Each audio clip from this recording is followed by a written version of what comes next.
Okay વિદ્યાર્થી મિત્રો નમસ્કાર. ફરી પાછા આપણે નવા દાખલા સાથે મનીષ જોડે હાજર થયો છે. વિદ્યાર્થી મિત્રો આપણે લોપની રીત ચાલી રહી છે. મિત્રો એક સુંદર મજાના વાક્ય સાથે આપણે પ્રારંભ કરીએ. મિત્રો વિદ્યાર્થી મિત્રો, जिंदगी जीना आसान नहीं होता, जिंदगी जीना आसान नहीं होता, बिना संघर्ष के कोई महान नहीं होता. जिंदगी जीना आसान नहीं होता, बिना संघर्ष के कोई महान नहीं होता.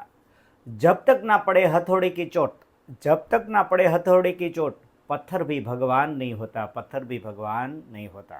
विद्यार्थी मित्रों, એટલે આપણે ખૂબ મહેનત કરવાની છે, બરાબર?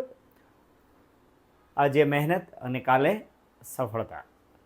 સારું મિત્રો, તો આપણે જોઈએ લોપની રીતનો આપણે સ્વાધ્યાય 3.3 છે, બરાબર? એનો દાખલા નંબર છે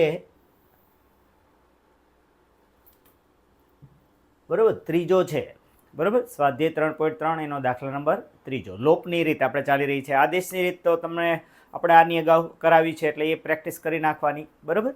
ઓકે, જોઈએ શું કહે છે આ દાખલામાં.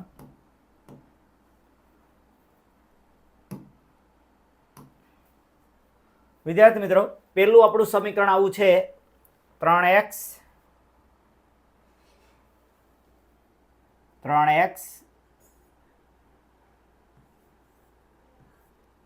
ઓછા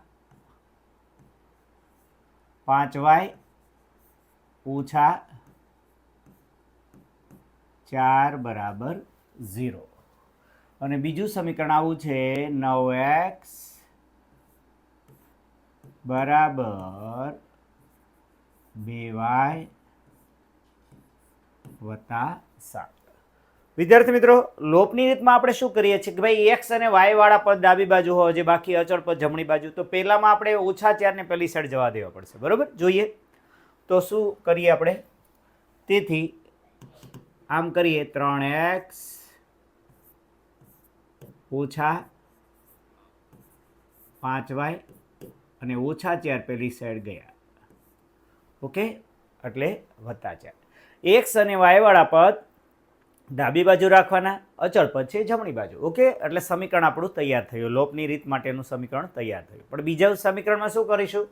વાય વાળું પદ છે એ જમણી બાજુ છે, તો વાય વાળા પદને આ બાજુ લઈ આવીએ. સારું, જોઈએ શું કરીશું. 9x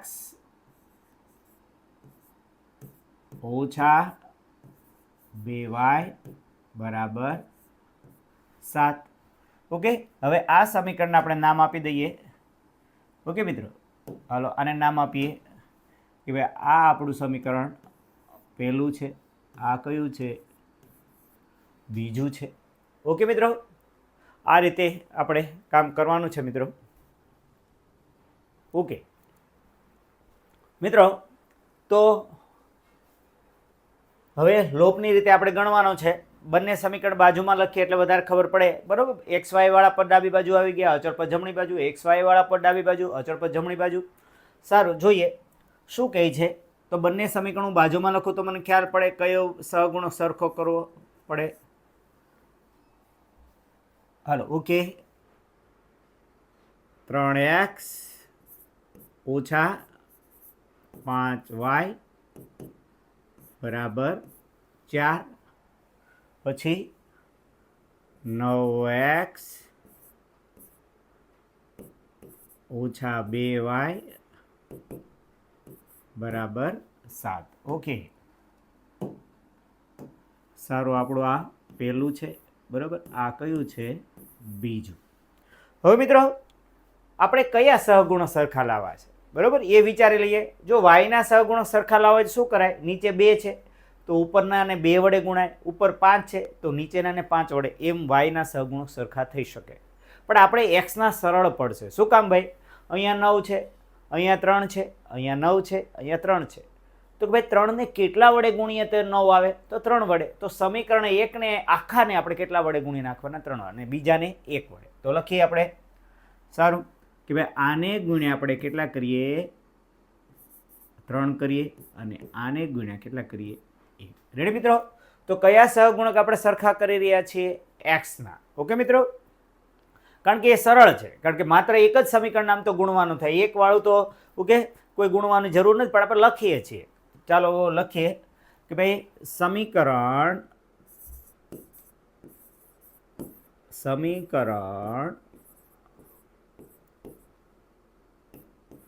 એકને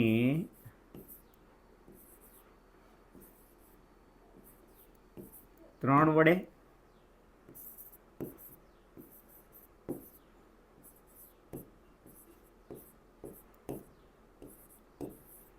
સમીકરણ 2 ને 1 વડે ગુણતા. રેડી મિત્રો? સારું, તો શું થશે? હાલો ગુણીએ 3 વડે આ આખા સમીકરણને, તો કેટલા થયા? બરાબર 9x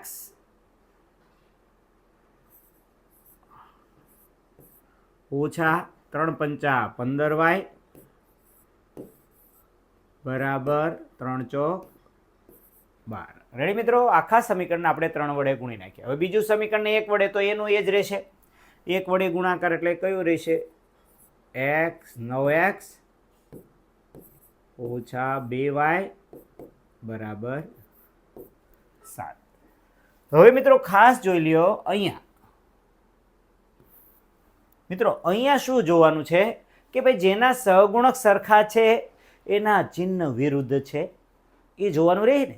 તો જોઈ લો ભાઈ 9x આગળ વધતા છે, આ 9x આગળ વધતા છે, ચિહ્ન વિરુદ્ધ નથી. તો શું કરવાનું? નીચેની લાઈન છે એ આખી બદલી નાખવાની. આ વત્તા છે એટલે ઓછા કરી નાખવાના, આ ઓછા છે એટલે વત્તા કરવાના, અને આ વત્તા છે એટલે ઓછા. રેડી? સારું, ઓકે. તો નીચેની લાઈન આપણે ફેરફાર કરીએ છીએ, થોડોક હું કલર બદલાવું છું મિત્રો, એ જોશો. બરાબર? ઓકે. તો આ શું કરી નાખું? આ ઓછા, પછી આ શું કરું છું? વત્તા, અને આ ઓછા. રેડી મિત્રો? ખાસ સમજી લો કે મેં ચિહ્ન બદલી નાખ્યા. જ્યારે ચિહ્ન વિરુદ્ધ નહોતા, અત્યાર સુધીના દાખલા 2 દાખલા ગણ્યા, એમાં ચિહ્ન કેવા તૈયાર આવતા હતા, બંને ચિહ્ન કેવા આવતા? વિરુદ્ધ આવતા હતા, પણ અહીંયા નહોતા. એટલે નીચેની લાઈન આખી બદલી નાખવાની. ઓછા હોય તો વત્તા, વત્તા હોય તો ઓછા કરી નાખવાના. સારું, ઓકે. તો 9x એનો લોપ થયો. ઓકે, ચાલો 9x નો લોપ કરી દઈએ આપણે.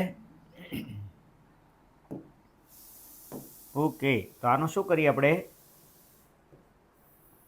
હાલો, આનો લોપ થયો. હજી ફરી વાર કલર થોડોક આપણે દેખાય એવું કરીએ.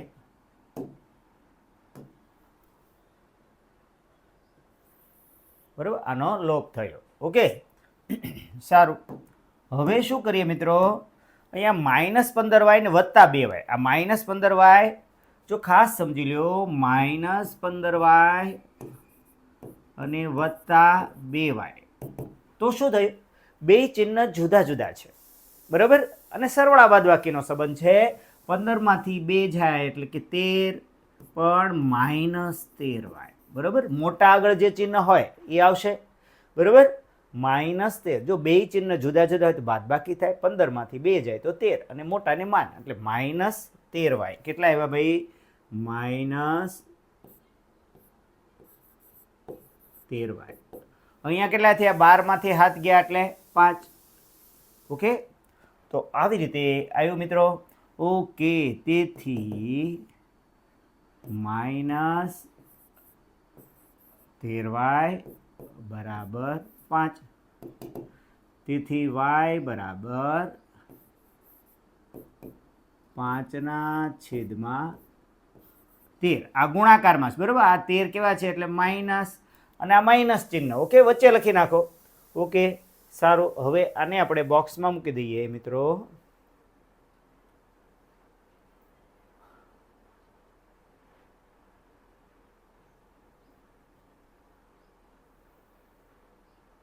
ઓકે, તો કે ભાઈ y બરાબર -5/13 એવો જવાબ આવ્યો. ઓકે, હવે x ગોતી લઈએ. ઓકે, સારું, ચાલો x ગોતી લઈએ. સારું, ચાલો. હવે આપણે કયા સમીકરણમાં મૂકીશું એ વિચારી લેવાનું. આપણે 1 માં મૂકીએ કે 2 માં, જવાબ તો આવવાનો જ, અને સરખો જવાબ જ આવે. બરાબર? 1 માં મૂકો કે 2 માં.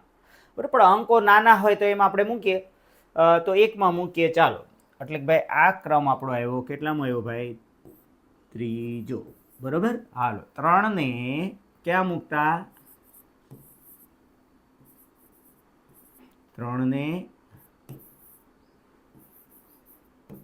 1 માં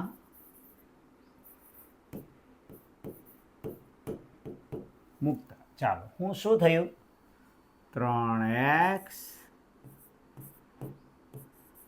ઓછા 5y બરાબર 4. ચાલો, ઓકે. હવે આપ સૌને ખબર અહીંયા y દેખાય છે, બરોબર? આ y ની કિંમત ત્યાં મૂકી દઈએ. 3x કેટલી કિંમત આવી? -5/13 બરાબર 4. ઓકે, એટલે 3x આ ઓછા ઓછા, જો આ ઓછા ઓછા મળી ગયા એટલે વત્તા થઈ ગયા. ઓછા ગુણ્યા ઓછા એ આપ સૌને ખ્યાલ છે કે ભાઈ ઓછા ગુણ્યા ઓછા એટલે શું થાય? વત્તા. ગુણાકાર છે, બરોબર? આ સંબંધ કયો છે? ગુણાકારનો. 5 × 5 = 25 એટલે વત્તા 25/13 કેટલા આવ્યા? 13 બરાબર 4. તેથી હવે મિત્રો આવું એક આપણે સ્ટેપ શીખ્યા છે કે ભાઈ છેદમાં કોઈ અંક હોય તો શું કરવાનું? બધે ગુણી નાખીએ. ચાલો, ઓકે. 13 ગુણ્યા 3x 13 ગુણ્યા 25/13 અને 13 ગુણ્યા 4. બરાબર, બધે આપણે ગુણી નાખીએ. ખબર? છેદમાં કોઈ અંક આવે એટલે બધાય પદને, એક પદ છે, બીજું છે અને ત્રીજું, બરાબર, પછી એક પદ છે, એટલે કુલ બધાય પદોને કેટલા વડે ગુણી નાખ્યા? 13 વડે. સારું, અહીંયા 13 ગુણવાના નથી, એ 13 ઉડી ગયા. તેથી શું થયું? 13 તેરી 39x બરાબર 13 ચોકું ને 52. ઓકે, તેથી શું થયું ભાઈ? x બરાબર 52/, કેટલા આવ્યા? 39. હવે અહીંયા તો છેદ ઉડે એમ છે ને. હાલો, ઓકે, જોઈ લઈએ. તેથી x બરાબર 13 ચોકું 52 અને 13 તેરી 39. બરાબર, 13 ચોકું 52, 13 તેરી તો અહીંયા 13 ઉડી ગયા એટલે x બરાબર કેટલા આવ્યા ભાઈ? 4/3. રેડી મિત્રો? નહીં.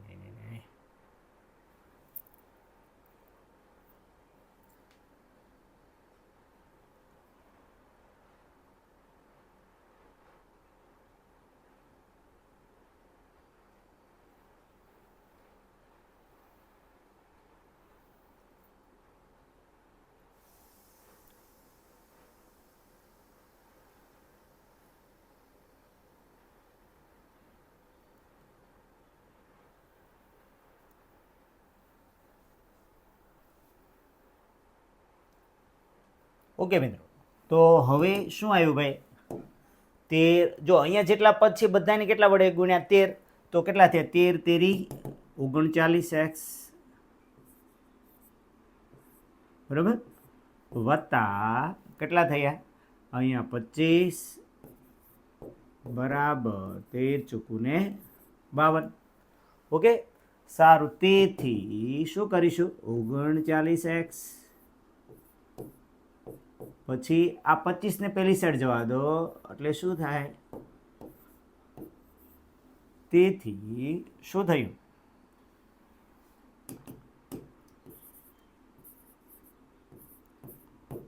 ખાસ સમજી લો, આ વત્તા 25 તો 52 માંથી 25 જાય એટલે કેટલા વધે? 27.